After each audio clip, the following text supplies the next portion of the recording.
Welcome to Nightlight. Step away from the mainstream and gather around as we enlighten the world and our realities and travel this cosmic journey we call life. Join us as we share with you and provide that beacon that can guide us all to a better way. Explore with us as we examine a metaphysical montage of spiritual insights, covering everything from the mundane to the magical, UFOs to unicorns, and everything in between. This is a time of awakening, of sharing and evolving, of spreading our wings and soaring on the cosmic breath of creation.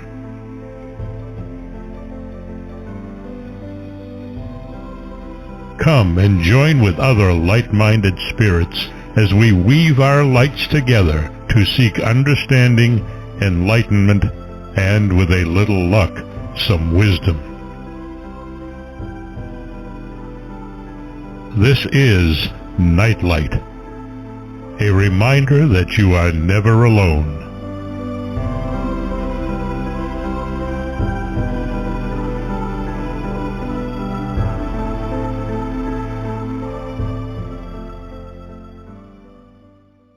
It's time for the first of our two Halloween shows. Rob Sullivan is our guest next week, but we have to survive tonight's zombie apocalypse. I have two horror author guests tonight. Hadley Thorne is the author of the Tapestry of World series, hostess of the Weird Realities podcast, and Watching Wyrd, which live streams on Facebook on Thursday nights at 9 p.m. Eastern Time. Alan Gamboa is the author of the Operation Zulu series, a regular on Watching Wyrd, and a retired prison guard and involved in security now. But we'll find out over the next couple hours if he's on the right side of the bars. Since I've spent most of my life in the Pittsburgh area, I'm a Yinzer like Sherry. She's a regular listener as well. The legacy of the Night of the Living Dead remains strong. There's even a zombie museum in the Century 3 Mall. So that's kind of like a preface for one of the reasons why I chose to have our guests on tonight. So just want to welcome Hadley and Alan. How are you two tonight? Great. How are you doing, Mark? Oh, I'm fine. Yeah. Thanks for helping me to put together this. What's going to be a fun and creepy Halloween type show. I think we're going to have a good time. So I just want the listeners to kick back and just enjoy the next couple hours till we get to the witching hour here on the East Coast. So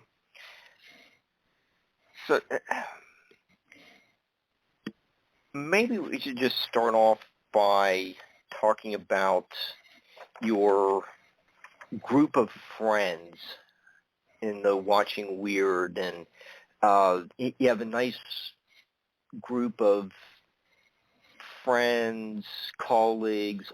They're all authors writing these zombie type books. They're in the horror genre. How did everyone meet?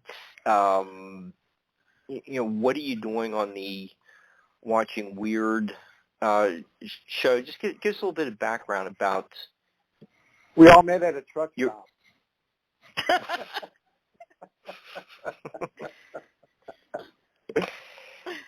Yeah.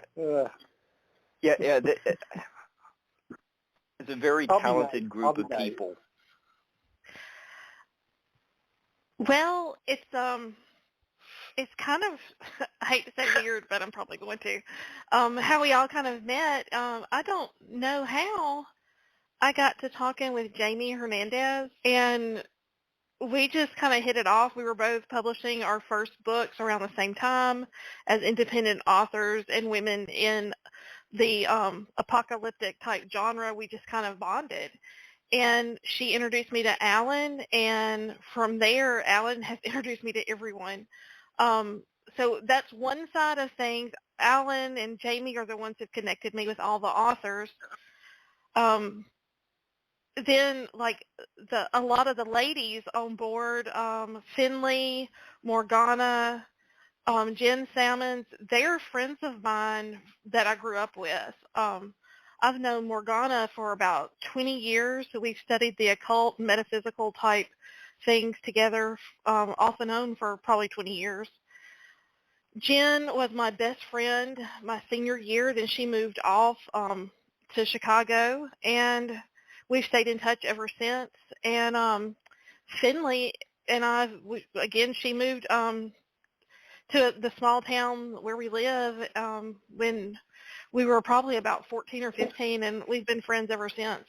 So she's a big zombie reader. I'm a zombie reader, so I was sharing books, and when it all just kind of came together, I think with that Army of the Dead panel that I put together last May, she volunteered to be a moderator, and that's just kind of what got her sucked in. Okay. Alan, how did you get interested in becoming a horror writer and exploring the zombie apocalypse? It goes way back into the 60s, well, probably early 70s, when I first found Night of the Living Dead, and that just kind of sparked me as a kid. And, I always liked to write. My parents were really good in pushing reading and being kind of artistic. My sister's a cartoonist, and she's an art teacher in Sonoma. And so it just kind of grew out of that. My dad was the kind of guy that believed every movie deserved to be watched at least once. That was his credo or his motto or whatever you would call it. So I've seen a lot of movies. Saw The Godfather, and I forgot how old I was. Wasn't old enough to see it. And they'd go to the drive-in because they'd save money on a babysitter, and they'd just make a bed in the back of the car. Don't watch this, Alan. Go to sleep. Of course, they're watching Shampoo, The Godfather, and I'm just peeking over the seat, seeing things I don't understand. So I think all that led to the zombie apocalypse. Warren Beatty, George Romero, Marlon Brando, all that pushed me forward. Yeah. I'm glad you mentioned The Godfather. I think later on when we talk about some of our favorite horror movies, might be able to get into The Godfather as well. But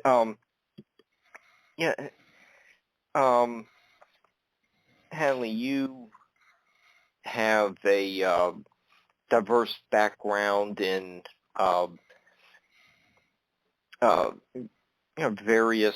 working in various churches in the Bible Belt. With your exposure to all these religions, did that how you approached writing your Tapestry of Worlds? I don't think, which actually I worked at a synagogue, which ironically is probably the biggest synagogue in Mississippi, which isn't big. But yeah, so I worked at the synagogue, and I went to college at a Christian college. Now, growing up, we were not very active in the church. My parents had their relationship with God. They kept it pretty much between them and God, and that's kind of how I grew up. My dad, he was really someone who I consider like a naturalist. He was very in tune with nature, and he helped me have an appreciation where I started seeing that relationship with God, the universe, goddess, whatever you want to call it, when I was outdoors. And that's really what led me to where I'm at with mythology and with a lot of the symbolism and the beliefs that I personally have. And I tie all that into the books as well as places that I know and revere here locally. Okay, and in part 2, you do focus on the southern swamps and New Orleans as settings. What, for someone like me who hasn't been to those areas, the kind of creepy aspect of your writing. You do get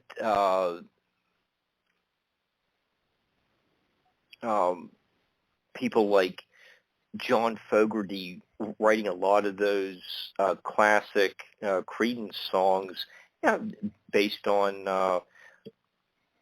the Mississippi River bayous. Charlie Daniels, The Legend of Woolly Swamp. Yeah, I grew up, which actually book 2 kind of takes place at this island that my uncle took me to when I was a child, which every summer growing up, we would go to Grand Isle, Louisiana, and go fishing. My aunt and uncle had a camp there. I incorporated all that into the story, and it was. I love history. In fact, that's what I got my degree in. My undergraduate degree is in history, and he took me to this.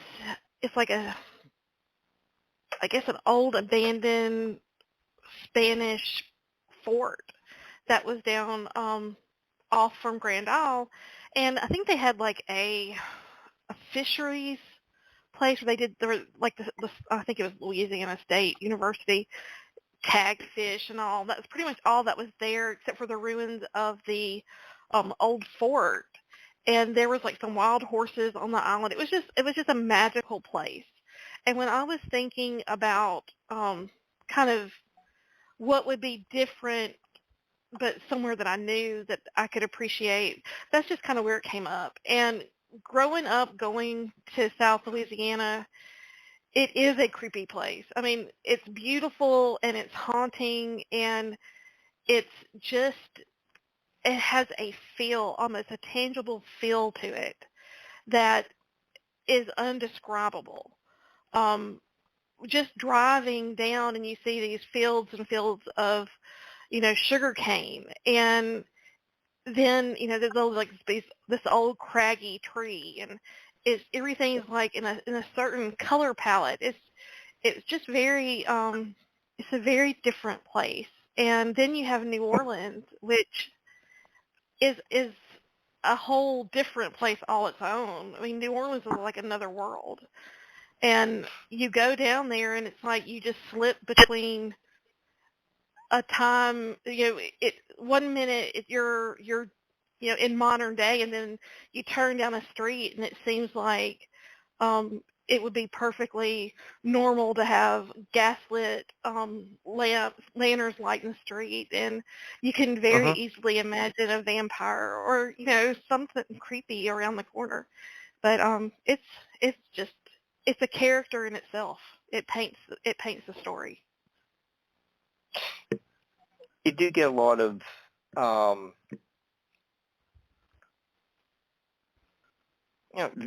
very notable movies filmed in New Orleans. The ending of Easy Rider, the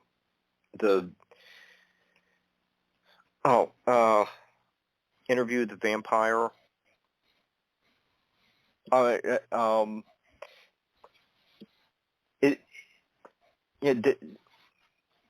Since I've never been there, what is it? It just seems like it's stuck in the 18th century or even earlier. Earlier, it has a very European almost feel to it, and it's a very mystical place.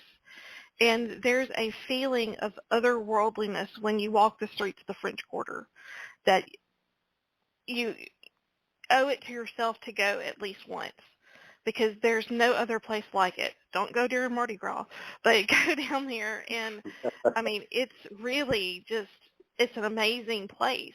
Like I said, it has its personality, and there's just the people, they're very different, which this is just a little side segue.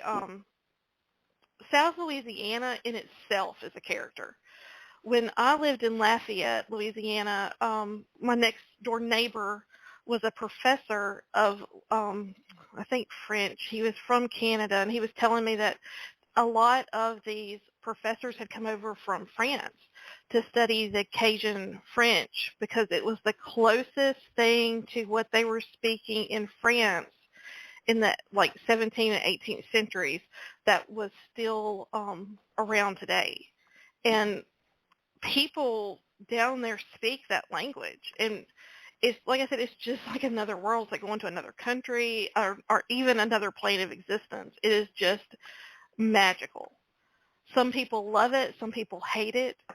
I've heard people say it's the dirtiest place they've ever been, and I mean, trust me, if you go down to Bourbon Street, after Mardi Gras, it is very dirty.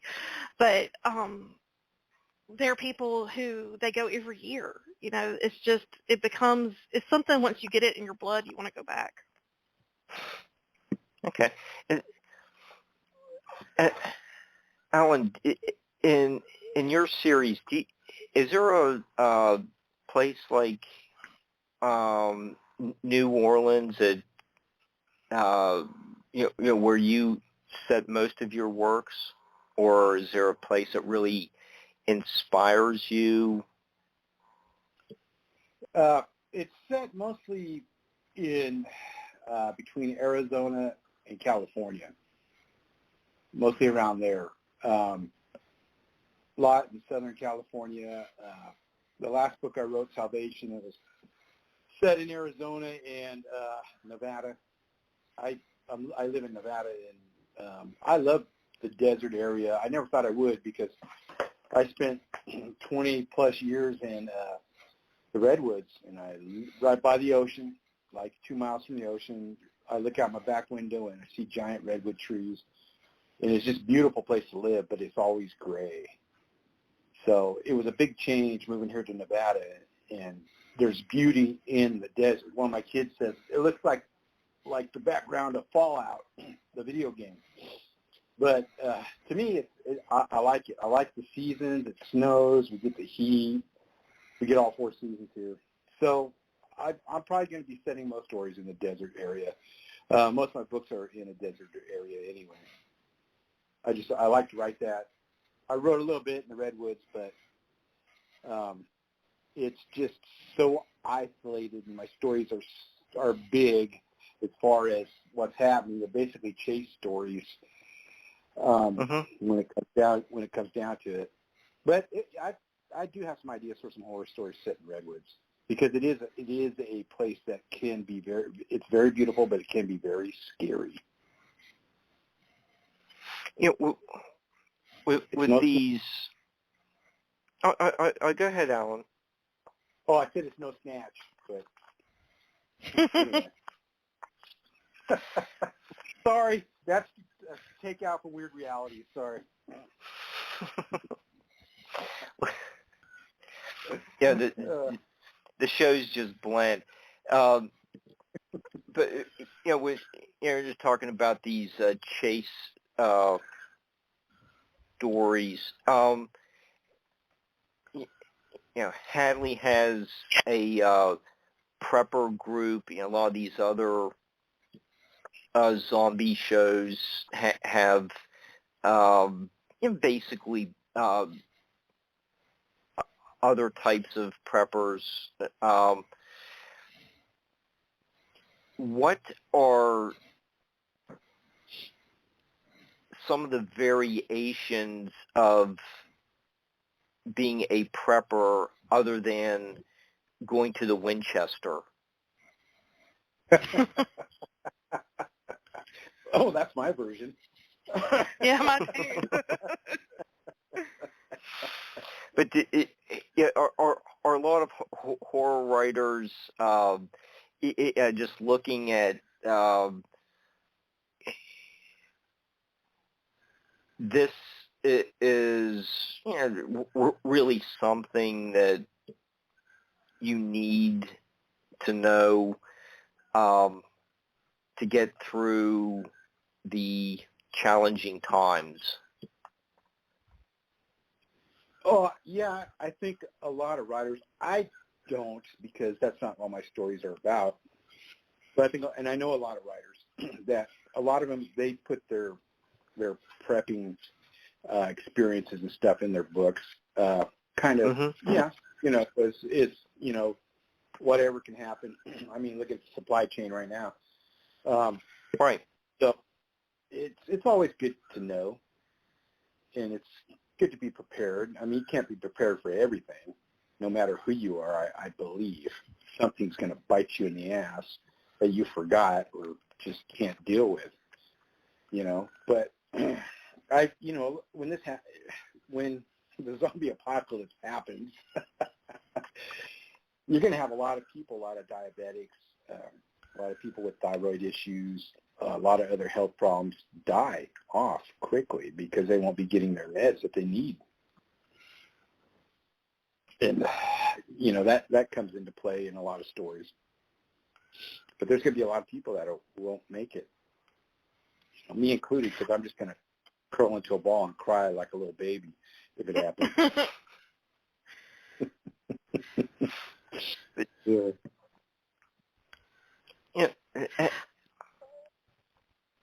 Hadley, did you want to say something?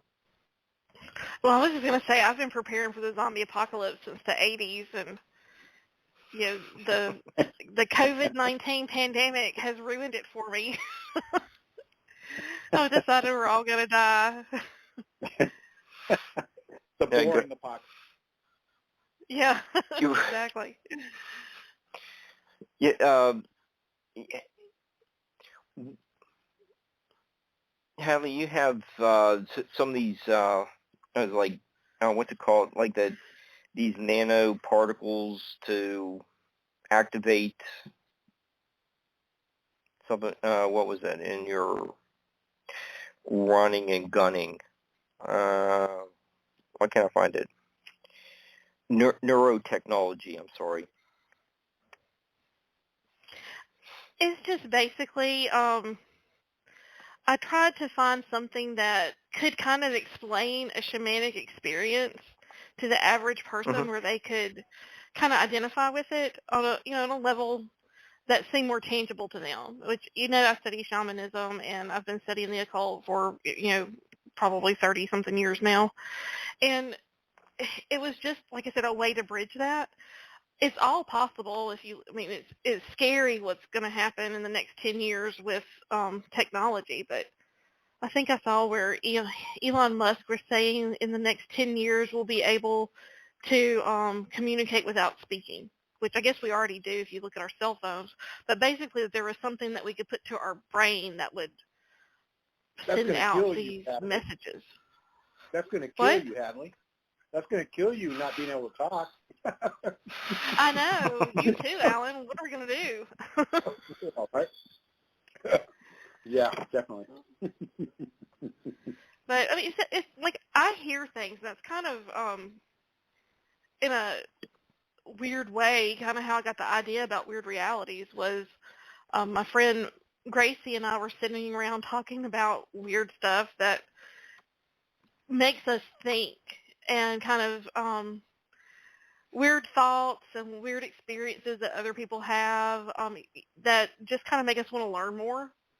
We're lifelong students and we love to learn stuff, so we basically started off just giving each other a topic and then we'd go and research it.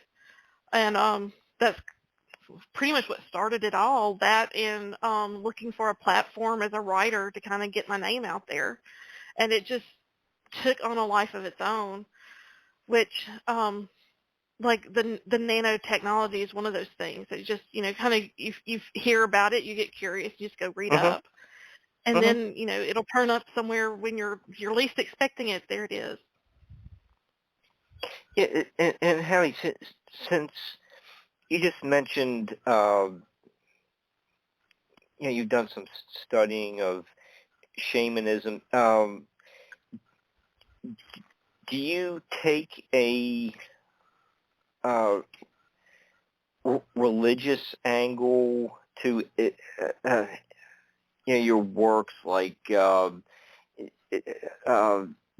of the scenes from the older New Testament, and really the Book of Revelation is pretty much like a foreshadow of the zombie apocalypse? For me personally, I don't consider myself a religious person. I studied religion much like I studied mythology. I've considered myself more of a spiritual person. So I can't really say that it's influenced me. I have recently been thinking about it would be really cool to kind of do a parallel with the Four Horsemen in something. Oh, interesting. So, yeah, just, that's always been a story from the Bible that's fascinated me. It would just be building a story around it. But, like I said, those are the ideas I get. I get ideas about that. With my Tapestry of World series, it has a lot to do with Norse mythology and pretty much Celtic mythology. And those are things that, I'm very interested in, and so it turns up. But, but yeah, Ragnarok, End of the World, that sort of thing. But it's so many different levels, which I don't write it nearly as well as I think about it. I wish I could just plug how my brain works and put it on paper, but it's kind of hard. Yeah, that's. I think most writers are like that. It's just, I wish I could write the way I think. I wish I could speak the way I think. A lot of times my brain's going so fast I forget what I'm saying. But Alan keeps up, though, or at least he pretends. I'm a good pretender. Tina trained you well. Yes, definitely. 30 years will do that. 30 plus. No, but talking about like the group that we've had, it's kind of interesting because I really feel like we're growing past just being friends and acquaintances that online. It's we care about each other's families, and we really worry about one another. I talk to a lot of these guys more than I do my own family. So they're great, and I've been really lucky. We've had some people that didn't necessarily work out, some friends of mine that had started off and then life just got in the way, and that's what happens. People grow together or grow apart, but we've been really lucky. Yeah, we've got a good group of people. Oh, I think so too. Yep. Where? Which I have to tell you this. I have to tell you this, Mark, because this is just what a small world it is. So I started reading zombie fiction in 2016 or 2017. And one of the book series that really made me a fan was called the Chaos Theory series, or Chaos, yes. Is that the name of it, Alan? Chaos Theory, I'm sorry. Chaos Theory. And Run. Run was the second one. Well, the Chaos Theory series was very impactful for me, and I read it, and it really just made me a fan of the genre. And so later it comes to find out that, the thing is, I'm really bad with names. I have a hard time remembering anything, but especially names. I memorized this guy's name. And this guy is Rich Restucci, and I get to watch movies and talk about them with him every week thanks to Alan Gamboa. And that's what a crazy world we live in. What's funny is, Rich was I was trying to get Rich on some of the interview shows, some of the panels, Army of the Dead, some of the other panels. But he could never do it. And I was always trying. And then he finally said, well, we asked if he'd guest star on Watching Wyrd, and he's like, yeah, I can do that, and it just rolled from there. Same with Joe Hansen, that's on Watching Wyrd. I've been trying to get him to do more social media talking and stuff, because he's got a really good fan base, and he's a great writer too. And he finally did it, and he ended up joining the Watching Wyrd team, and I'm really glad those guys were able to do that. Yeah, Joe is actually taking over, him and Morgana are taking over Wyrd Inc. for me. So I have an open door policy where I can go sit in when I have time, but we're growing so fast that, I just don't have time to do everything like I was doing. Yeah. And then we have Scott Bakers, him through doing some podcasts with him and doing the Haunted Library and stuff with him, and I'm glad that we were able to get him guest starring and then getting a full-time position. Scott's great. Scott Baker's amazing. Hilarious. Rich is hilarious, but Scott is like, subversive. He doesn't look it, but he's subversive. Well, he has government training to pull that off. That's right. He's from one of the alphabet companies. Yeah. Well, yep. But he's multi-level. And Scott, did recently post a bunch of photos of his expedition to the site where Betty and Barney Hill were abducted. Yes. He's trying to get in touch with your friend Dennis at America's Stonehenge. He was going to go up there and do a live interview with him and do a tour, because it's real close to where one of his family members lives. So he's like, yeah, that'll be fun. But we have a hard time catching up with Dennis. So maybe you can put in a good word for us. Yeah, But yeah. I'll change that.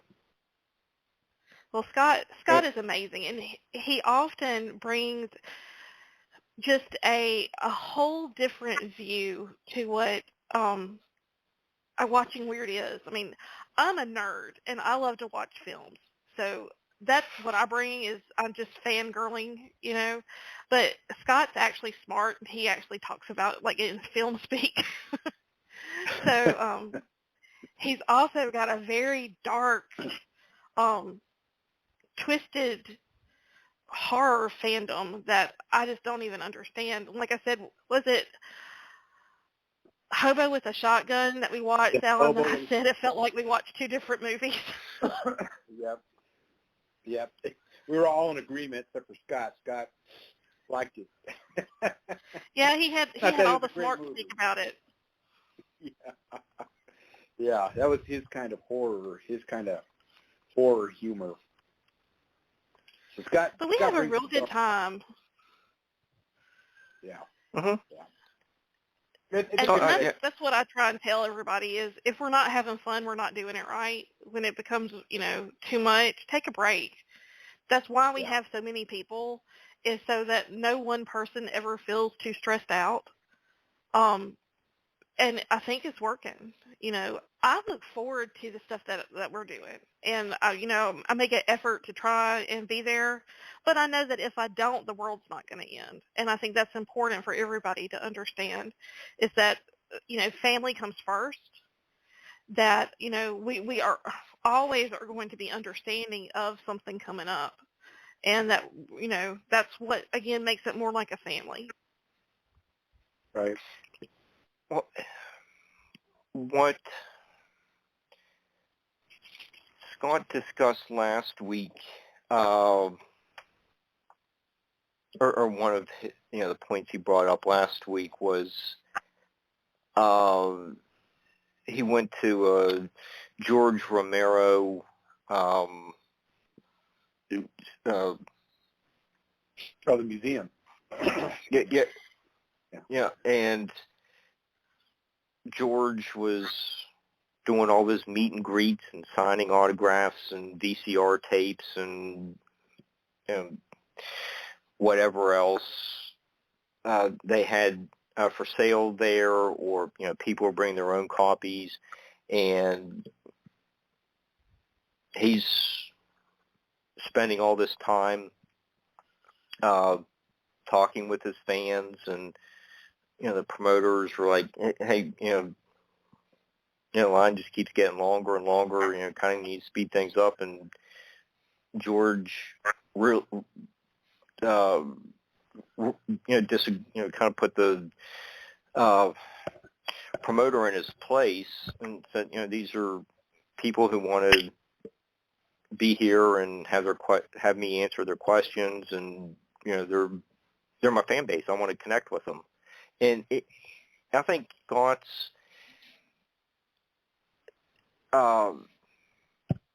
reminder of what artists like that do to their fans by taking the time to connect with them and hear their reviews, and it helps them to grow as artists as well. I just thought Scott brought off such a very important point of that he witnessed that going on, and it's nice that someone of George's stature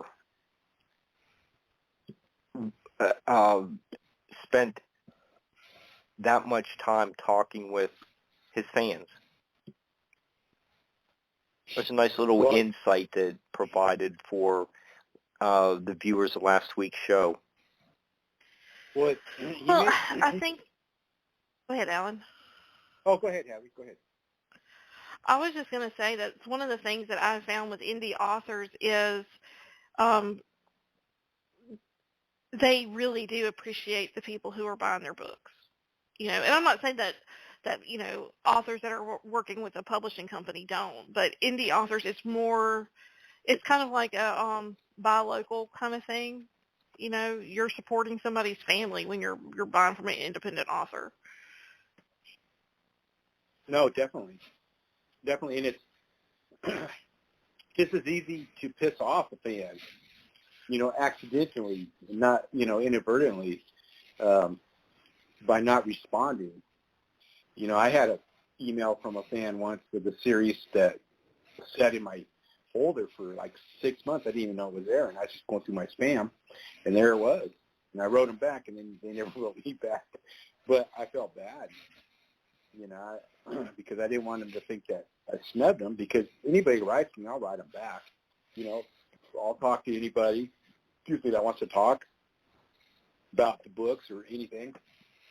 I think it's pretty cool. I got a guy that's doing having a tattoo made from one of the from the name of the company in my book that the contractors belong to. They've got their own logo and design and everything, and he's having that put on his arm. So that's crazy. I think that's cool. It's like, wow. here I am writing a book that I was hoping, somebody other than my mom would read. And then you've got somebody across the pond having a tattoo from your book put on themselves. So I've got a Romero tattoo on me. So, I mean, it's just cool. It's a neat thing. And I appreciate anybody that reads my books, whether you love them, hate them, whatever. I appreciate it. I appreciate that you took the time to read them. Because it's sharing a window into your world. Yes. It is an honor for anybody to read my book. Again, it's, I hope you like it, but I'm just happy somebody read it. Exactly. I know it's not for everybody. Right. It's all about finding that one person that it matters to. And I've got one girl that she's read my 2 books 4 times. And, awesome. That's awesome. She's my one fan. I love her. I've had a few people say that my books got them through a bad time. And to me, that's like, wow, that's just, I'm thinking these guys talking about some guy painting with his dick, a painting with instead of using a paintbrush. They're just talking about articles they read in a magazine in the book. Anyway, a book I wrote with something like that, and it helped them through whatever they were going through. I thought, man, that's pretty slick. That's awesome. It just makes you feel like, wow, I'm glad it means to you. You don't know what to say to that. You don't. I can say as a fan that it was. I really started reading the zombie fiction after my dad passed away, and it was just kind of a coping thing. And I joke around and say, because things could always be worse. Look, there's a zombie apocalypse. But it's that's how I felt, and it did offer me some comfort just to let go of what I was dealing with in the day-to-day and escape to these, books. And it's, like I said, it's just amazing, and people don't realize how they touch other people like that, No. They see, my dad was a big fan of mine, which I love. Because he's the one that introduced me into fantasy and reading, and he's a Vietnam War vet. He had Agent Orange. He had lymphoma, and that's what killed him. Anyway, when he was in the hospital, he was in and out of the hospital, and he wanted to read my books, but his vision was going. So I had to get him on audio as fast as I could, and I got the first one on audio. The second one, the guy, life got in the way of the narrator, and it's set for like 6 months. So I had to get another narrator, which he did a great job, and he finished up my series. And my dad, before he passed, he got to listen to all my books, and that was just a cool thing, because he was my biggest fan. He'd tell the doctor, "Hey, my son's a writer," the nurses, "Can my son?" And I might have, sold 2 books that month, but he was just, my biggest cheerleader. I'm glad, because a lot of people, their parents don't get to see their, I don't want to say their success, or because I've always wanted to be a writer, and when I retired, I was able to write, and I wish I would have done it sooner, but there's a reason, But it still happened though. It was a good when it family moment. Yeah. Well, Alan and I have talked about this before, but that was the big motivation for me to push my first book to get published. My mom was on hospice, and she wasn't going to, live much longer, and so I made that happen. So my mom saw my book published, and she died, I think, like 2 weeks later. But she got to see that what I had wanted to accomplish since I was a child, that I did. And that meant a lot to me. And it means a lot more to me than anything else about that book. It was it was rushed through editing. It wasn't where I would like it to have been today, but I set out and accomplished a goal, and my mom saw it, and that's really what mattered. Oh yeah, no, that's a big deal. It is. It is. It's. I don't want to get into, but we always want our parents to be proud of us, and I don't know, but yeah, that's awesome. That's awesome that you're able to get that done. I can relate to that totally. Yeah. But yeah, it just surprises me. Another thing, Mark, that surprises me is the amount of women that read zombie books. I never thought that, and I think I have probably more female fans of the series than male fans. Okay, that was.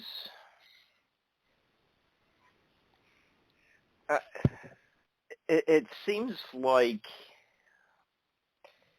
during watching Wyrd, there are a lot of the women fans of all the horror movies, and they're there to see Rich.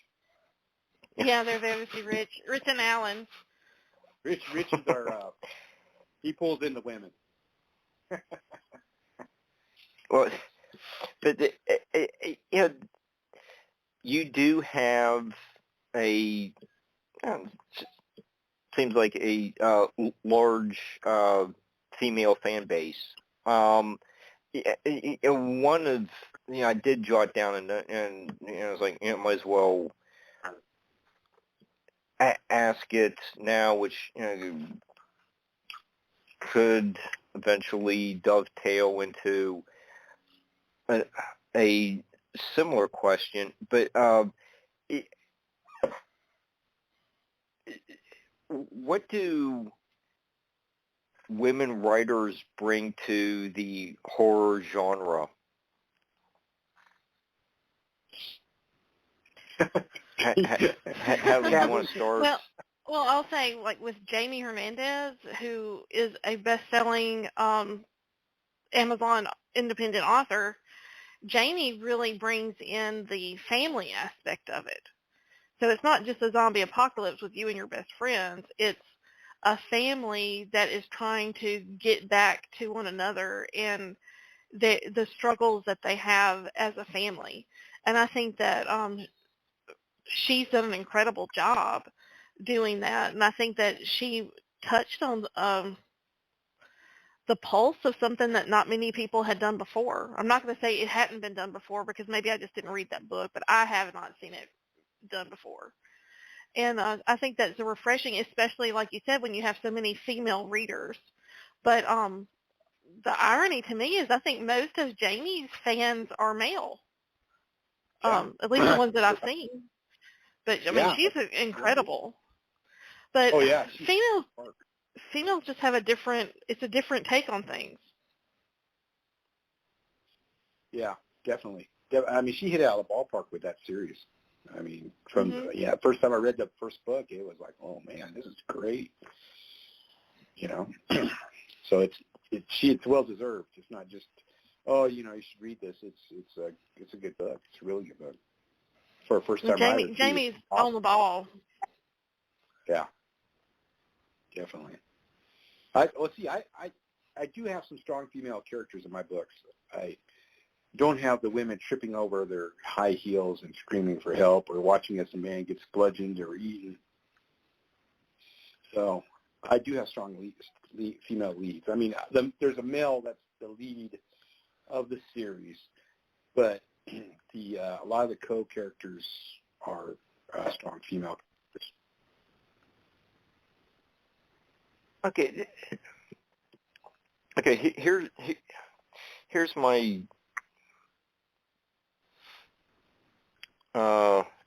segue question. I think we just kind of Are you on a segue, or are we actually doing a segue?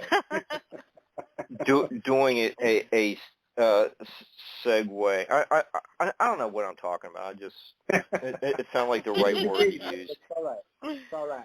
But we're just talking about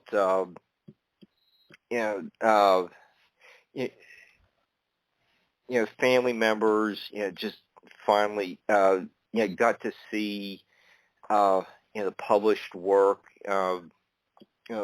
before, they passed, but it was, that would kind of works into, a lot of the ideas behind Mary Shelley's Frankenstein. And I just wanted to read, it's from chapter 10. It's actually, this is actually going somewhere, but after Victor's trial, he went up on some mountain to kind of unwind, and he writes, "There, icy and glittering peaks shone in the sunlight over the clouds. My heart, which was before sorrowful, now swelled with something like joy. I exclaimed, wandering spirits, if indeed you wander and do not rest in your narrow beds, allow me this faint happiness, or take me as your companion away from the joys of life." As I said this, I suddenly beheld the figure of a man at some distance, advancing toward me with superhuman speed. He bounded over the crevices in the ice among which I had walked with caution. His stature also, as he approached, seemed to exceed that of a man. I was troubled. Okay, and so it's eventually, and his monster tracked him down on this side of the mountain. So, and also in, was it the book of, I think it's in Luke, where there's that demon act that was chained in the graveyard, and like he kept breaking the chains, and they didn't know what to do with him. He was like throwing rocks down on the village. Like some of these early depictions of these like zombie-like characters are, it seem like they're agile, strong. Do you like those kind of zombies? The monsters that are in. What's the running zombie movie? I think it's set in England. Oh yeah, 28 Days Later. Okay, that one. Versus the, you get the Boris Karloff, Frankenstein, and he's inarticulate, just lumbering. He makes his first appearance walking in to the room Victor's in backwards. He's just very clumsy. And Night of the Living Dead's like that too. Shaun of the Dead. We just have this long history of depicting dead-like people with different abilities. Which ones do you prefer? Well, I'll. Is it okay if I go ahead? Do you mind? Yeah, go ahead. Sure thing. In my books I write, they deteriorate, so they go from being fast to slow. And I write it because I can do some scenes where it gives me an advantage that they're slow moving. And because fast ones scare the hell out of me. I mean, I'm not a runner. And if I got to run all the time, if I can't outwalk a zombie, I'm dead, But But I find those scary. The remake of Dawn of the Dead, the Zack Snyder one, I thought he had these fast-moving zombies. They had this, like an Asian zombie that ran at the back dock, and he had like one arm, and I mean he was just so fast and hungry and angry. You know, it was like, whoa, that kind of made me sit back a little bit. So I like that. I know a lot of people don't. A lot of people like the slow-moving zombies that wear you down. That are, I don't like zombies that are self-aware or smart. I don't like that. I like the ones that are just like a shark. You know, they want to eat you. They want to get to you. That's my favorite kind. Return of the Living Dead, I love those movies, but they're not my favorite zombies because they talk. Yeah, I don't like talking zombies. Brian King's series that he had, they were demons that were inhabiting dead bodies. So they talked and said vile things, which actually worked in that series. I love that series. But they're not my favorite kind of zombies. I like the ones that are like sharks. They just want to eat you, and they'll do anything. You know, they'll push through doors, they'll push through walls, relentless. You know, they'll be knocking on the walls with stumps, you know, breaking all the bones in their hands, you know, just trying to get to you. That's my favorite. And I do like the Romero ones, though. I grew up on those. But I like the fast ones because they scare me. Bam. That's my take. I like the Shamblers.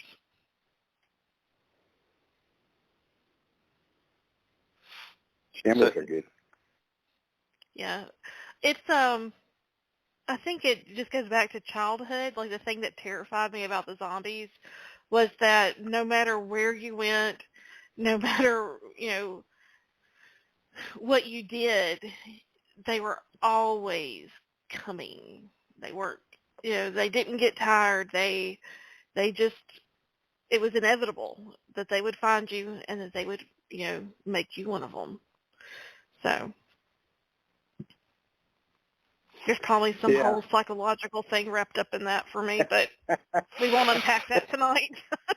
Well, see, mine is, I don't want a zombie. I mean, it terrifies me that I have to run everywhere. I hate running. So if a zombie's going to make me run, well, screw you, zombie. So that's terrifying to me. If you make me run, I'm terrified of you. Yeah, but what's interesting about the, say, Shaun of the Dead type zombies is that no matter how fast you run, there's still one always ahead of you or just to your side. Even though the one that you saw first is, you know, in the distance, you know, there's another one ahead of you that you just can't escape the line of them as they approach you. Right. It does have an interesting effect, like what Hadley was saying. It reveals some deep hidden psychological meaning about me, but they just don't go away. I think that's one of the reasons why the movies are just so effective. Yeah. Well, you know, you're talking about Frankenstein. I was just watching, because Scott picked this movie out, Frankenstein's Army. Oh, that is. Oh, it is. I haven't seen that one. Movie. Oh, you should watch it. Yeah, that's on my to-watch list. You're going to be, it's gruesome. It's Scott Baker. Scott Baker likes the gruesome. a lot of Frankenstein's Did monsters. someone was there like someone lose a member? Because that's usually up there for him too. There's people that lose a lot of things in this one. You'll see, Hadley, when you watch it. You need to watch it though. It's Frankenstein's Army. I recommend it. I do. I enjoyed it. Did you watch mine yet? No, that's next. I've got 3 Okay. down. Here's what's next. I had to rewatch mine because it's been a while. But yeah. Is Frankenstein's Army a somewhat new movie? I want to say it's 2000. It's 2012, 13 maybe. Oh, that's interesting because Scott normally picks the older movies. Yeah, no, it's a newer one. A lot of practical effects, which is cool. And the practical effects are insane. A lot of blood, a lot of body parts. Yeah, I've still got to watch his and Rich's, so that's my homework for tomorrow is to watch those. Yeah. I got yours slated maybe tonight, but tomorrow for sure. I picked something I hadn't seen. I did watch that Korean one that I originally had recommended. Yes. Well, I didn't recommend it. It was my pick. And it was, the girl that I had seen reviewing it had said that it was the scariest movie she'd seen. It wasn't. So it was a disappointment. And the movie that I came back with, it was more of what I was expecting. So I think you'll like it. You've Good. probably seen it. I haven't seen it. I saw there's a documentary by the same name, and I saw that a couple years ago about haunted houses. It's just it's actual documentary. Well, that's the way this is portrayed. So it was Good. it was really good. It was really good. But they're also in Texas and in Louisiana, so it was places that I kind of knew. Cool. Which just makes it a little bit more real. Yeah. It does. But check it out, Mark. It's worth seeing. I liked it. Let me know what you thought of it if you see it. Frankenstein's Army. Okay. I jotted that down. Well, my Tuesday, movie, if you want to watch it, Mark, was what was it called? Houses That October Built? Yeah, Okay. it's about haunted houses. Not like paranormal haunted houses, like people go to haunted houses for Halloween. Mm-hmm. Oh, the attractions, yeah. Yeah. People like to be scared. Yeah, Alan, that was one of my questions. Let me ask you, so it makes it look like I earned my pay for this week. but probably most of my movie interests are like the toilet scene in Dumb and Dumber. But what do these horror movies reveal about the human condition that you really don't find in other genres?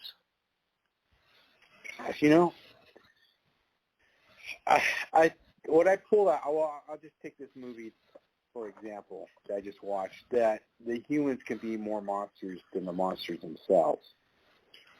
And I think a lot of them, I think a lot of movies are like that, especially the ones with a human bad guy or a good guy that turns bad or you don't know. But, there's a lot of movies with ambiguous characters and storylines anymore. But I think horror just, we like to be scared and we like to be safe. And, what safer place but in your own home, with 4 or 5 blankets on, covering over your head, watching someone gets, chopped into 20 pieces, on the big screen, and you may have a house with a gun or something, so you're really safe. But I think we just like to be scared. We like that thrill, that adrenaline rush that this kind of stuff gives us, That's just my take. I haven't read a lot. Well, I'm going to have to unpack my stuff now since y'all are asking.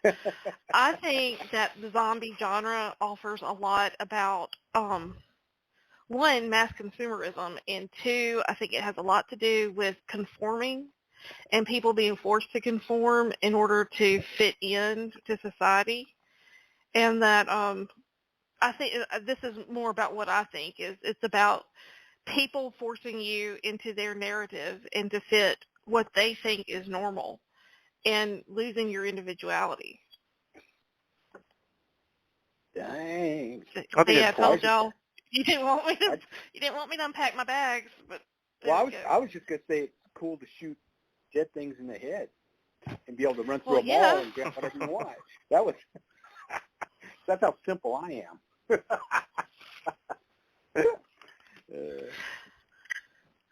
Yeah, I think Hadley was carrying a backpack. I was carrying a purse.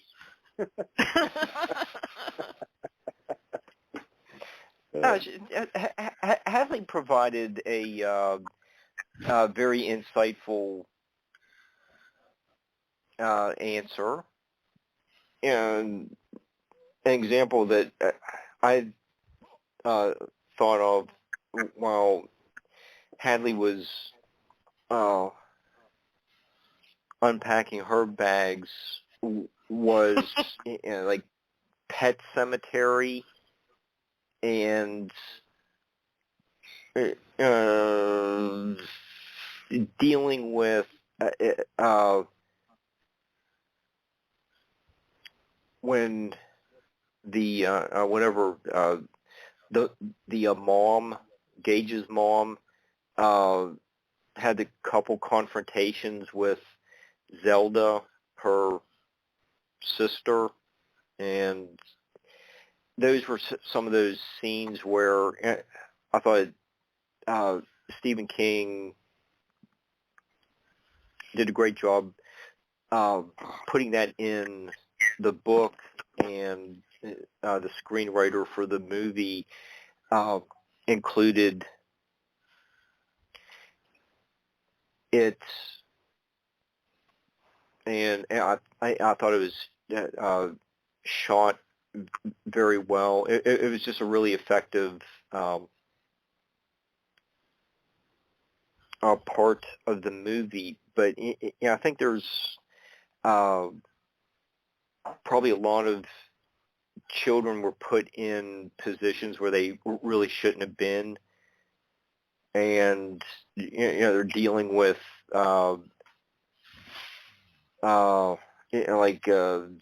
very sick older sister that it really shouldn't have been. The Gage's mom shouldn't have been left with her.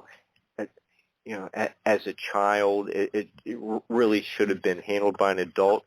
And I think the book and movie just really help people to realize things like that happen, and it does leave a lasting impact. But you can overcome that. You don't necessarily forget it, but you can overcome those types of traumatic events.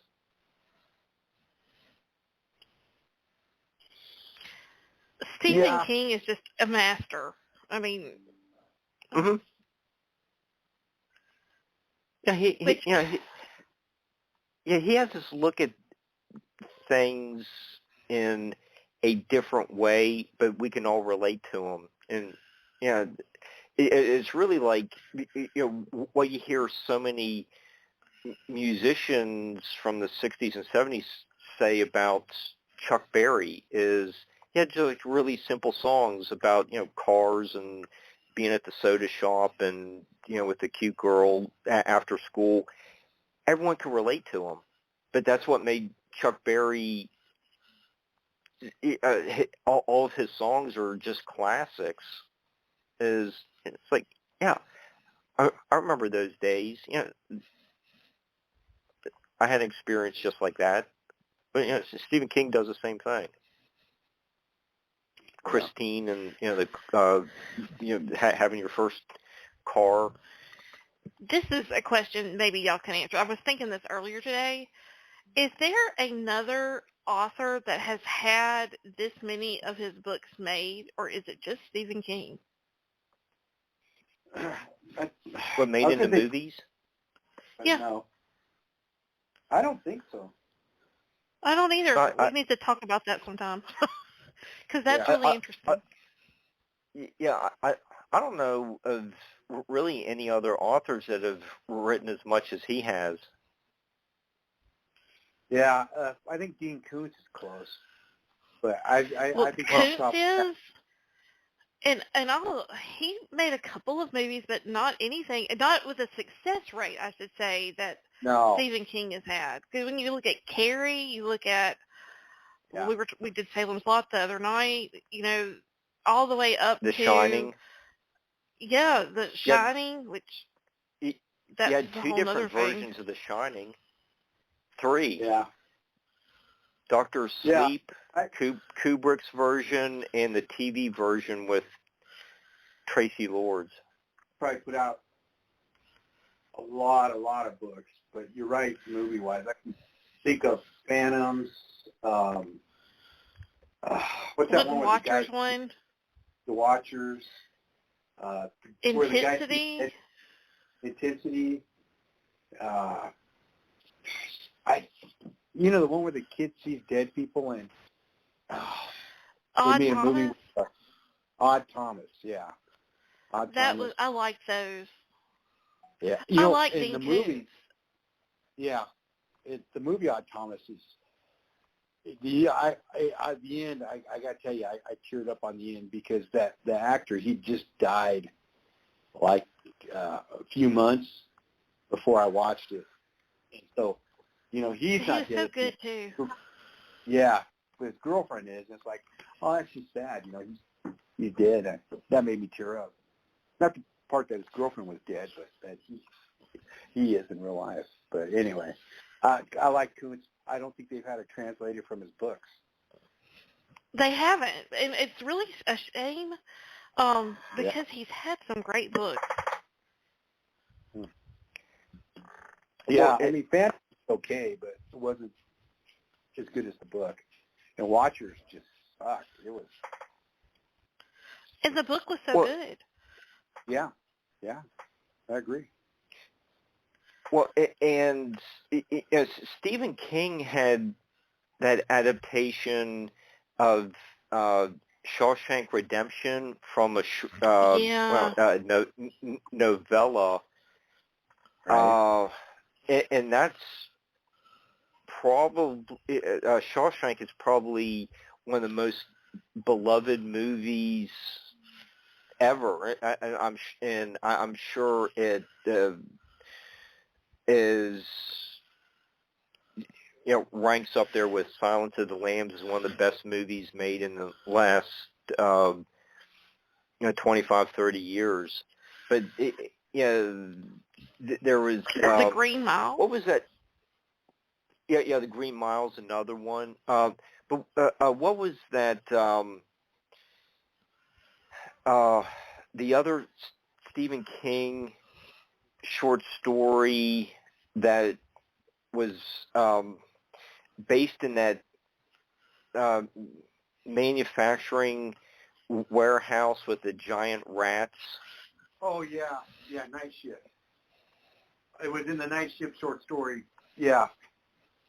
Yeah, that movie. that it was a short story. I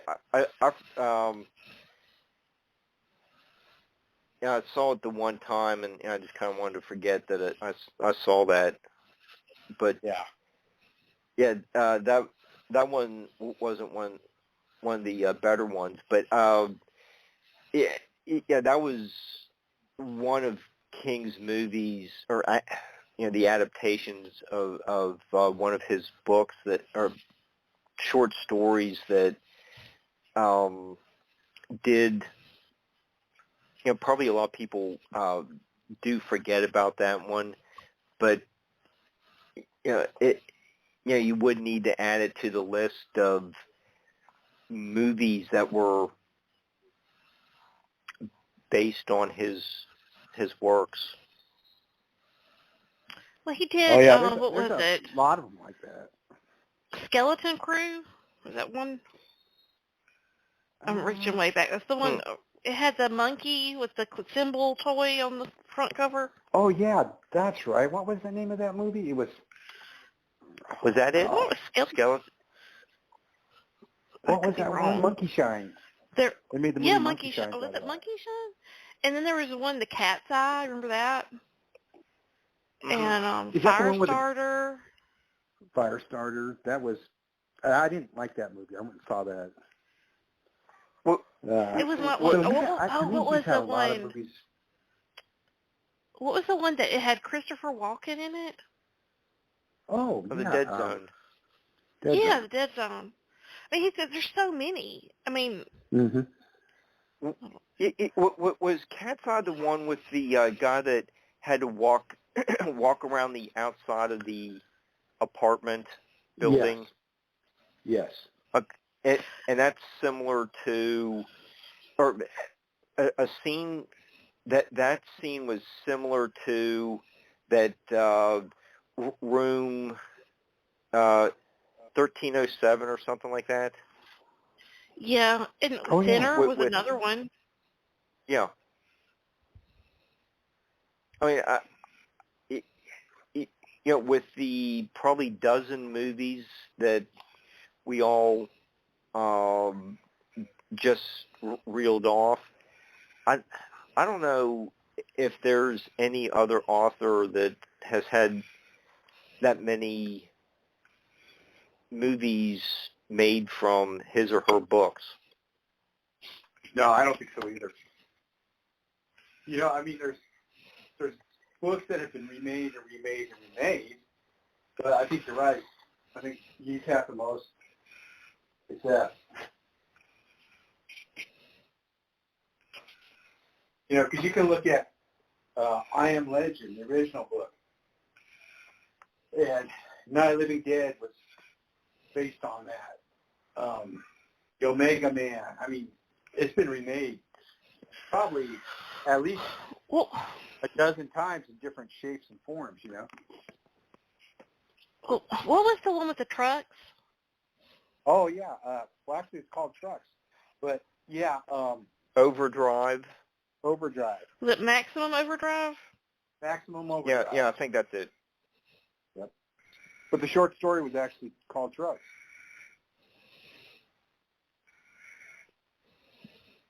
They remade that twice. There's just so many. I mean, we could name them all night. Yeah. But I can't think of an. I mean, yeah.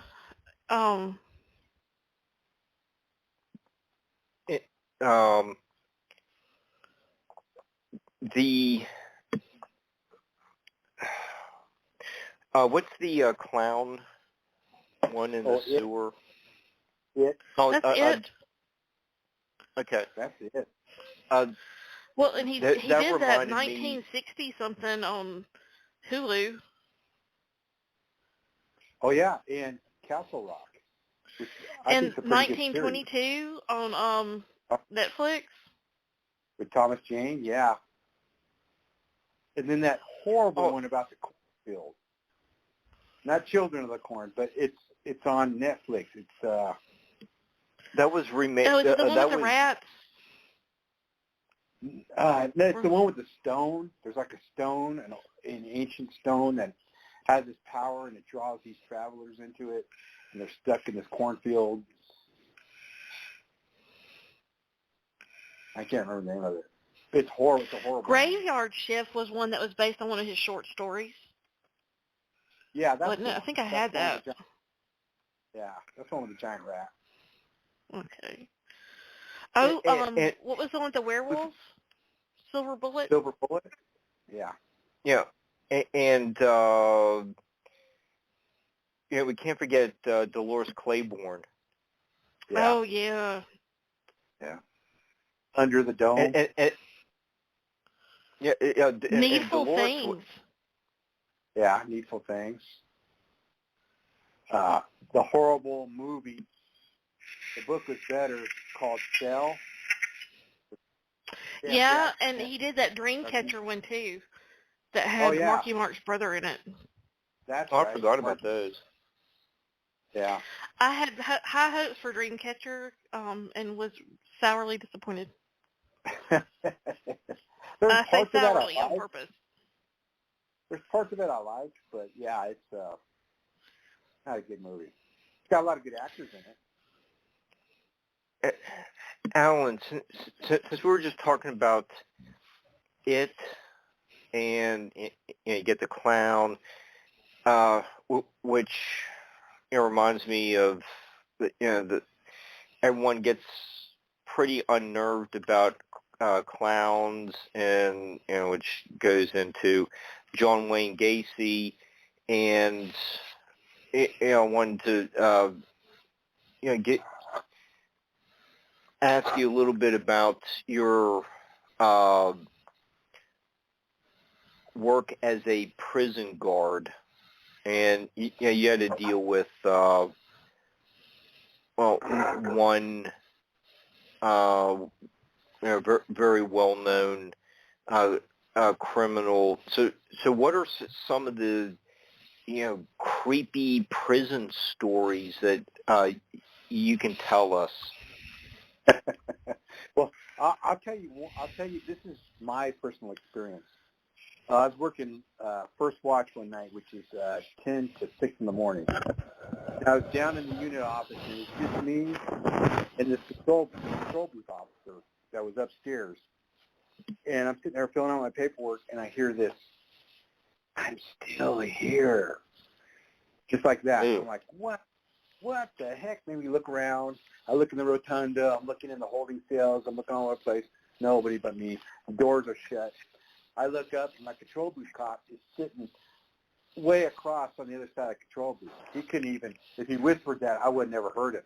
He was so far over. He was doing some of his paperwork or reading a book or something. And I said, "Hey," I said, "did you say something?" And he's like, No, man, I haven't moved in an hour, And I was like, I just heard someone say, we're still here. And he's like, "Wasn't me, man." I'd be laughing if I did that. And so that creeped me out.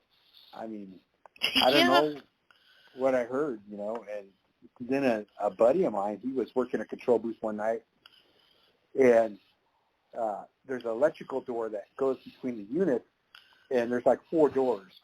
And you can only open 2, and someone has to open the other 2. So they can't get to your door, and there's a window at your door, and it's about 5.5, well, maybe almost 6 feet up.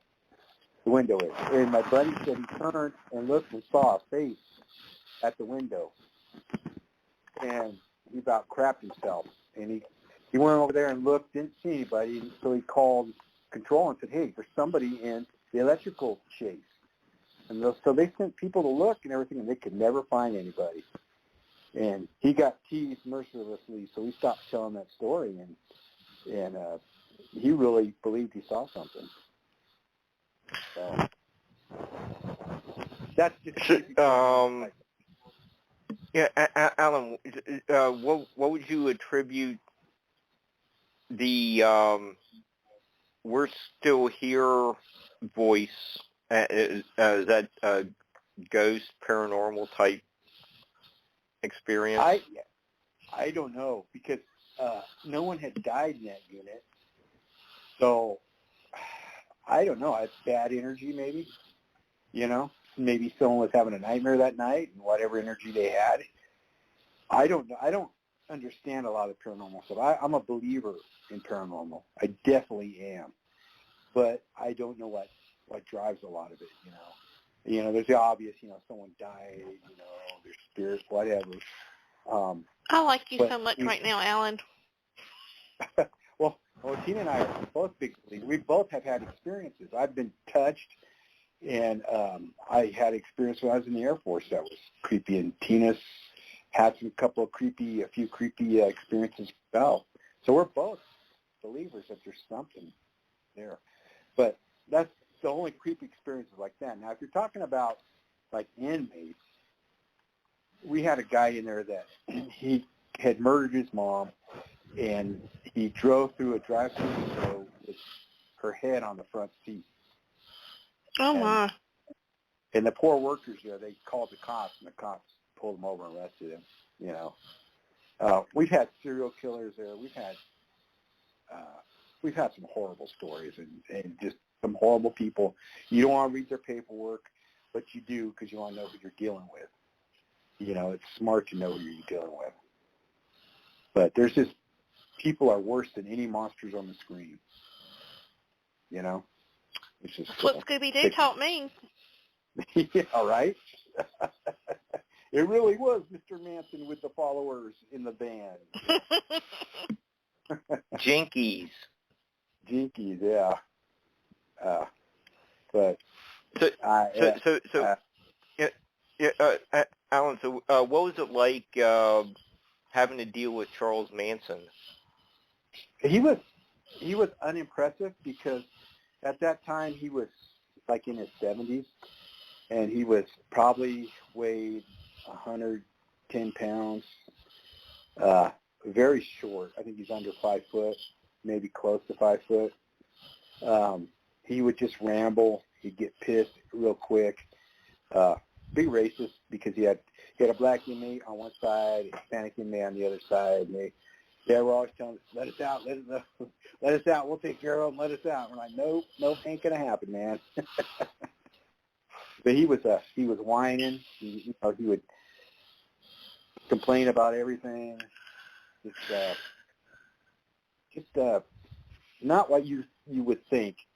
30 years ago, he probably would have been something, 30, 40 years ago. But he was just an angry man, a little bit crazy, just a lot of angry.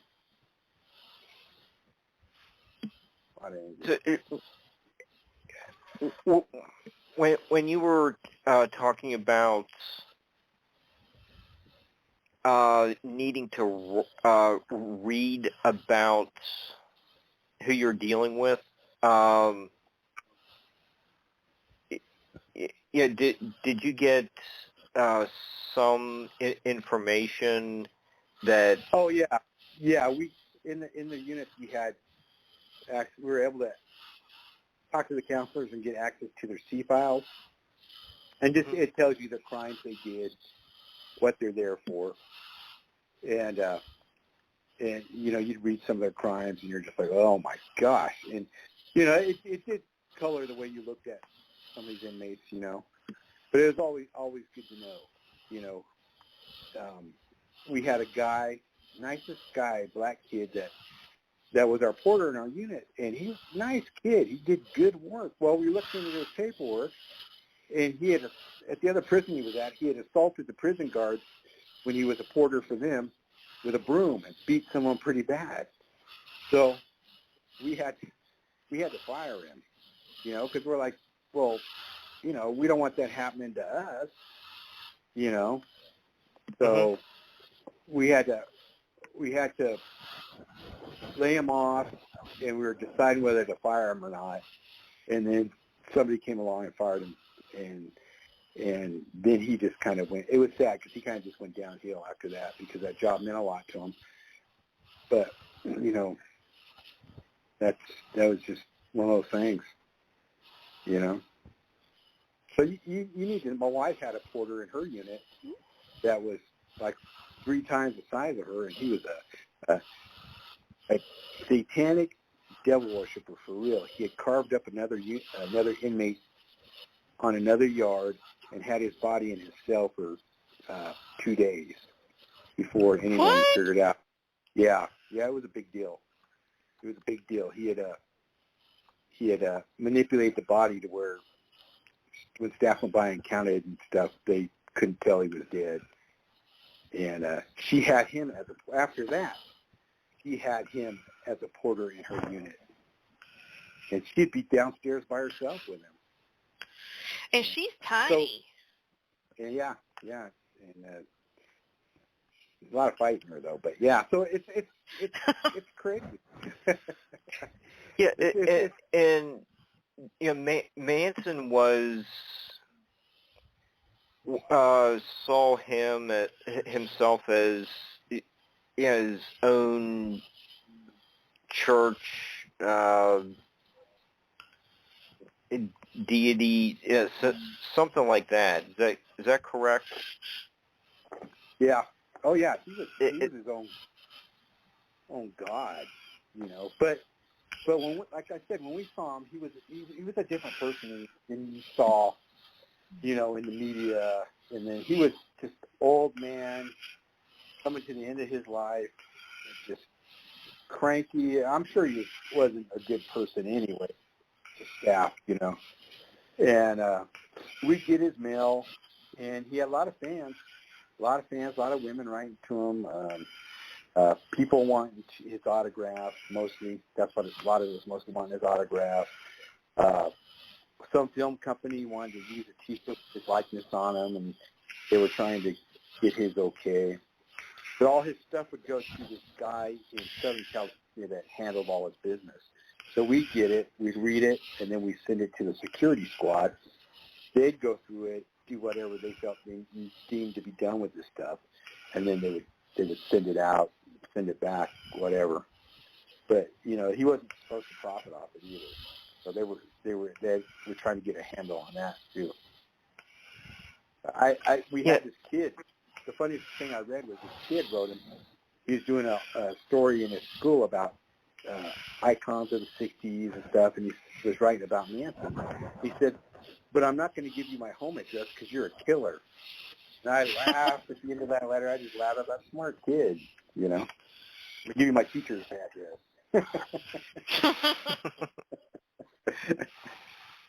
But some of those really high-profile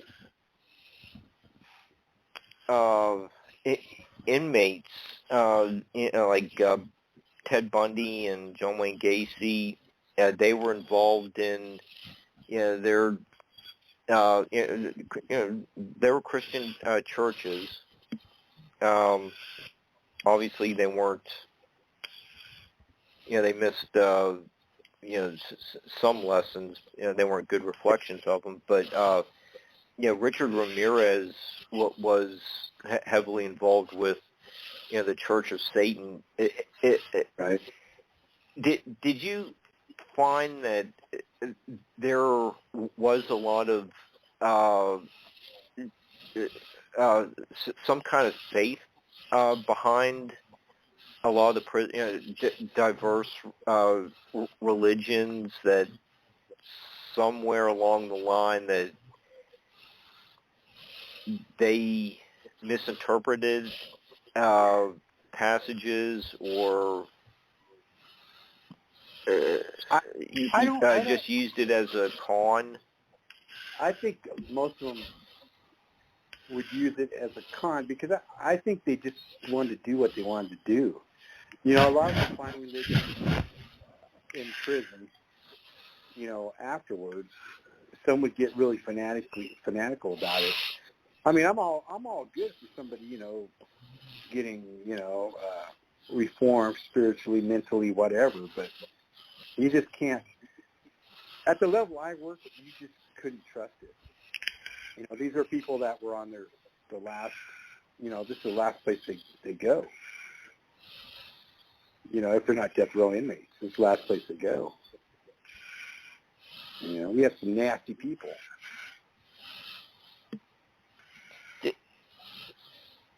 Did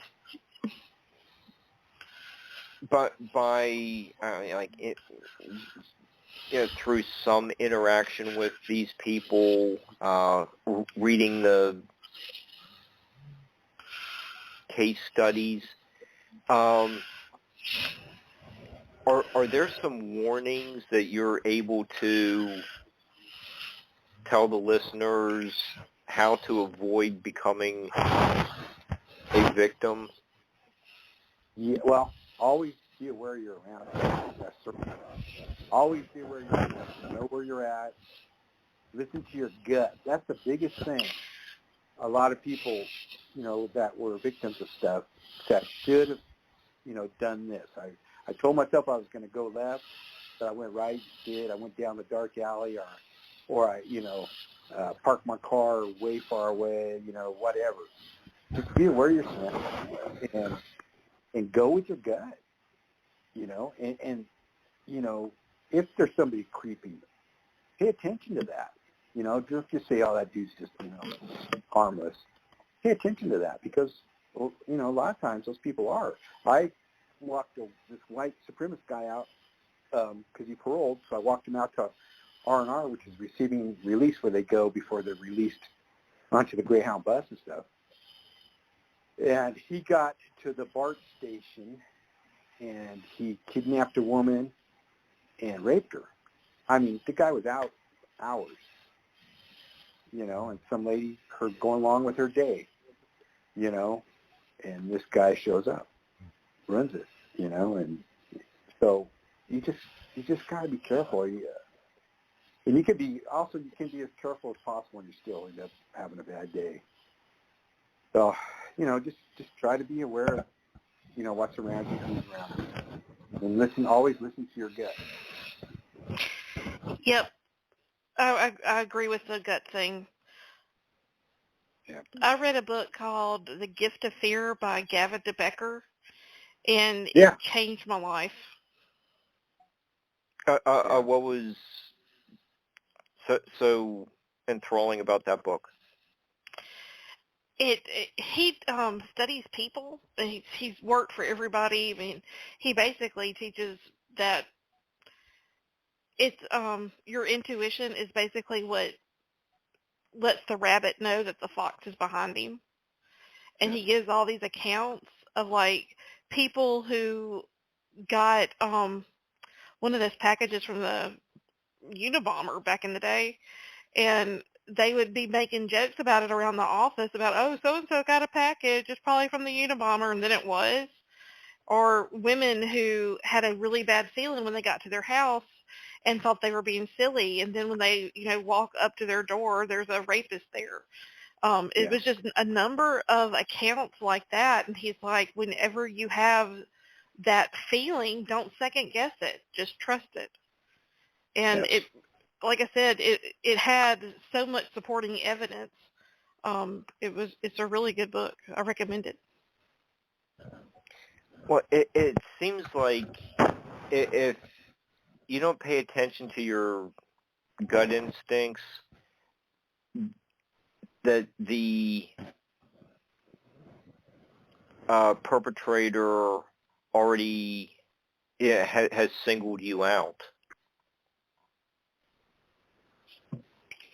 Yeah, but you see people that somebody says, I got a gun, get in the car.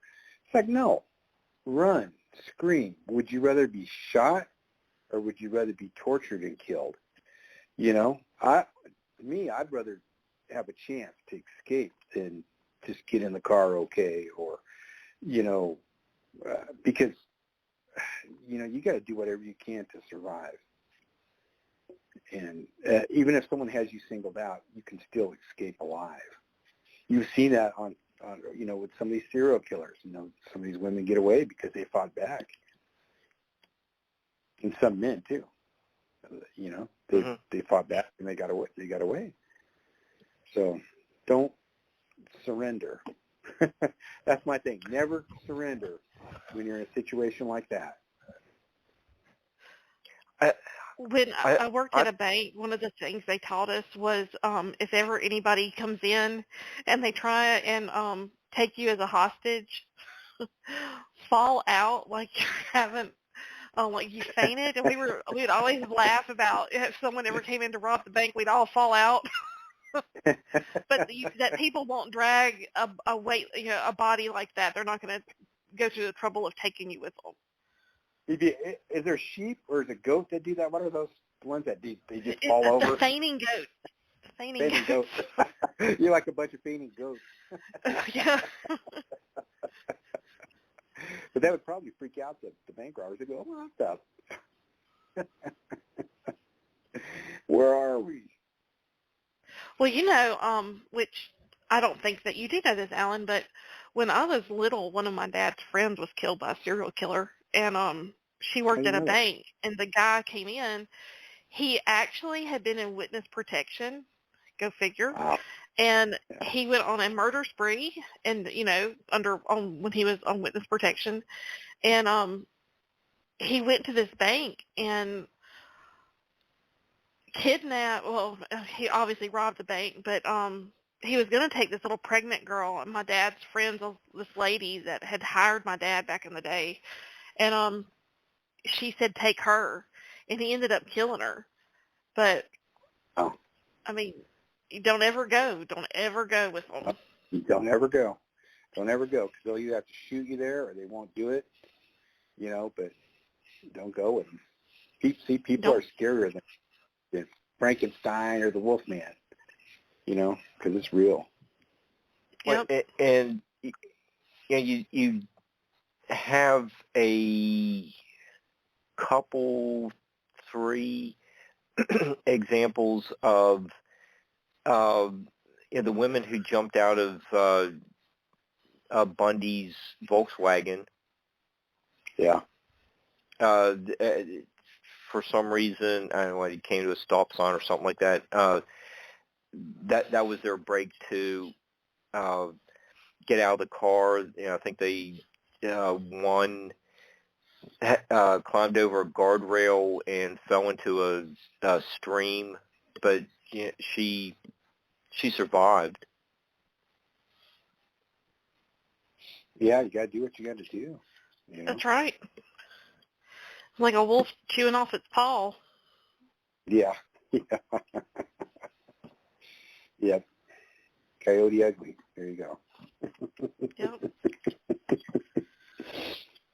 But yeah. Well, I don't know if we told you this, Mark, but we're doing a new show called Wyrd Murders, Mysteries, and Mayhem. And we recorded our first show last night, and we discussed, was it Ed Kemper, was that his name? And you talk about some crazy stuff. That guy was crazy. I believe he was featured in John Douglas's new show. Mind Hunters, yes.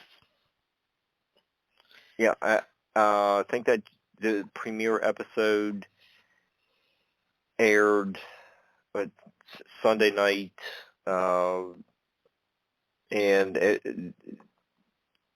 I think it was on Fox, and I think the rest of the series is on one of their pay-per-view channels, but they aired the premiere episode. I thought it was a really effective, having John as a host of it, discussing some of the profiles and what he learned to help catch the Kemper, but he was doing the killing the female hitchhikers. Is that the right one? Yeah. The co-ed killer? Yes. Killer. That was him. Yep. It's a disturbed man. And I think from that, this ties in with what Alan said. Once we switched over to some of the real crime drama, is the how much of this abuse that these people went through as children to turn them into like misanthropic people as adults. Alan, did you find that to be fairly consistent with the inmates you were dealing with? Yeah, well, yeah, it seems like a lot of them came from some troubled childhoods. I don't like to put the blame on the childhood on a lot of it, but, some of them did. We had some in there that came from, seemed like very loving families. They always wrote, they always sent packages, put money on their books. But yeah, some of them. And we had a lot of guys that just shot people, we had a lot of gangs. We had a lot of gangs in there, stuff like that. But yeah, some of it, I don't like I said, I don't like to put the whole enchilada on bad childhood, being locked in a closet or whatever. Because you don't know how much of that is true or what extent, the damage was, I guess. I don't know. What, Hadley, who else do you have coming up on your panels of serial killers? We're going to do the, I think his name's John Robinson. I could be wrong. But he was in the Kansas City, Missouri area, and he was actually the first internet serial killer. And we're going to do the German family that got murdered, I think, in 1922 outside of Bavaria. I can't say their name. But it was like the whole family was murdered, but it was under mysterious circumstances. They had actually been hearing someone in the house. The maid they had quit because she could hear voices and no one believed her. They thought she was crazy and just didn't want to work. And it ended up there was someone living in their house that murdered them all. And I think when the authorities finally went by the house to check on them, or like the neighbor or somebody, the dog was in the house. He had been fed. There was a fire in the stove or wherever, and there was food out like someone was about to sit down to eat, and no one was there. And they found the 6 bodies stacked up in the barn. So that should be an interesting one. Yeah, that's an interesting topic. What you do with the bodies. Okay, Hallie just gave the example of stacking them in the barn. Alan gave the example of the inmate who was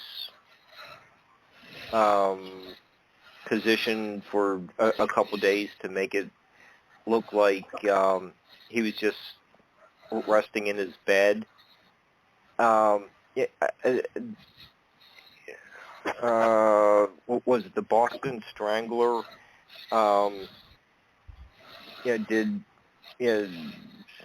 After killing the women, he continued to degrade them with their the way he positioned their naked bodies to be found.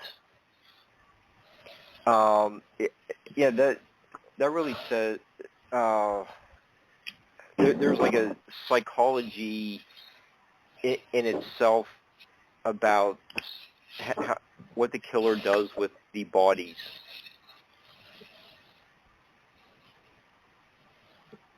Oh yeah, definitely. Yeah, it's intriguing for sure.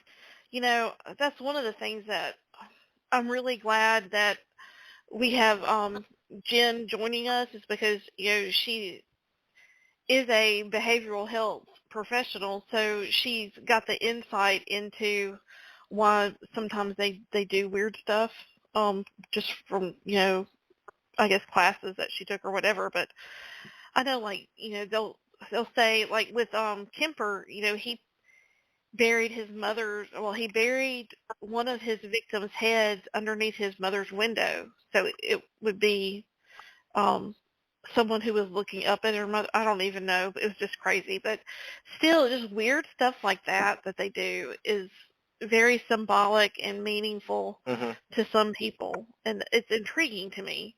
But, I mean, symbolism is very interesting to me anyway, but especially when it comes to, I guess, serial killers, there's just a whole new level of something I don't understand.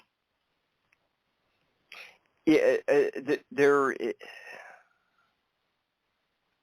is a symbolic aspect to,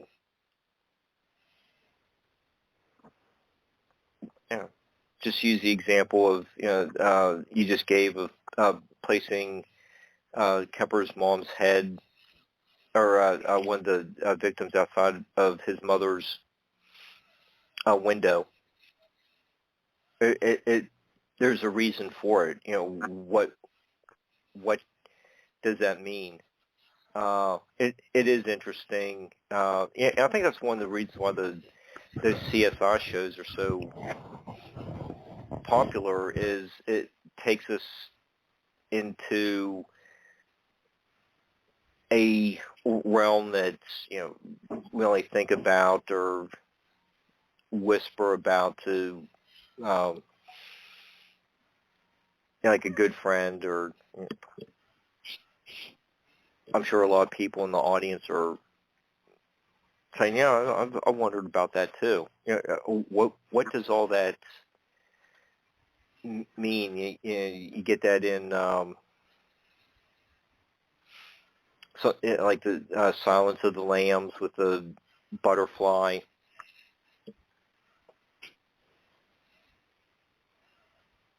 The death's head moth. Yep. Why it was inserted into one of the victims' mouths, and the one that was, I think it was the first body that Buffalo Bill weighed down in the Elk River. Gotta get that local plug in there. Well, I've recently watched just a documentary on some murders that happened in Alaska, and it was just so crazy. The guy that did the murders was helping them look for the bodies, and there were actual pictures of him standing around helping authorities, and I mean, he had committed a double murder of his neighbors. And it's just intriguing to me that, and that was one of the things we talked about with Ed Kemper, was how active he was with the police. It's just, the things that they do and the games that they play is just, it's so foreign. Yeah, that was when we had Mark Olshaker as a guest. It might have been for his either white supremacist sniper book or the actual Mine Hunter book. But there's a pattern where the murderer wants to seem like he's being helpful to the police. He wants to know, are they close to catching him? But they also are kind of acting out, like a childhood fantasy that they want to be a cop at some point. And this is really about the only way that they could achieve that dream is to be a criminal and not get caught, but it gives them, in the intervening time, it gives them a chance to interact with the police. It's very So I think that's, interesting to me. yeah, what you're saying is documented. I think that was in Mindhunter. I should have brought it in here with me before the show started, but I'll try to find the passage for you. Well, like I said, it's very interesting for sure. I'd be interested to know about what other types of jobs these personality types gravitated towards. Yeah. I bet it was. I bet none of them wanted to be podcasters. Ain't that the truth? Yeah. Okay. Hey, we're closing in on about 2 minutes left, and I wanted to thank you both for being insightful, fun, making it a terrific Halloween show. Hope the listeners got some Jeepers Creepers out of listening to us. But I'll give you some last 90 seconds to plug any websites or books where they can find your books, listen to Watching Wyrd. Well, you can find us streaming live on Thursday nights on Facebook. That's Weird Realities Podcast and Horror Writers, Inc. We're also streaming live on the Weird Realities YouTube channel. And you can pretty much find all of us linked to our books on weirdrealities.com. And that's Weird with a Y. Alan? Oh, you can find me same place as Hadley just said. My books are all on Amazon. Check it out. They're on Audible too. Kindle Audible, and you can get it in the good old Dead Tree version. And yeah, find me on Facebook, Alan Gamboa. All right. And you can find me on Linktree at Hadley_Thorne. I had a terrific evening. It was a lot of fun. Thank you again. Look forward to seeing you on Thursday night and seeing the movies you review. It's a lot of fun getting your observations on lost classics. So, we'll have to do this again. I had a great time. And thanks, Barbara, for keeping us on the air tonight. And I look forward to having everyone back next Monday and Tuesday and Wednesday as well. Thanks again. Have a great week, everyone. See you soon.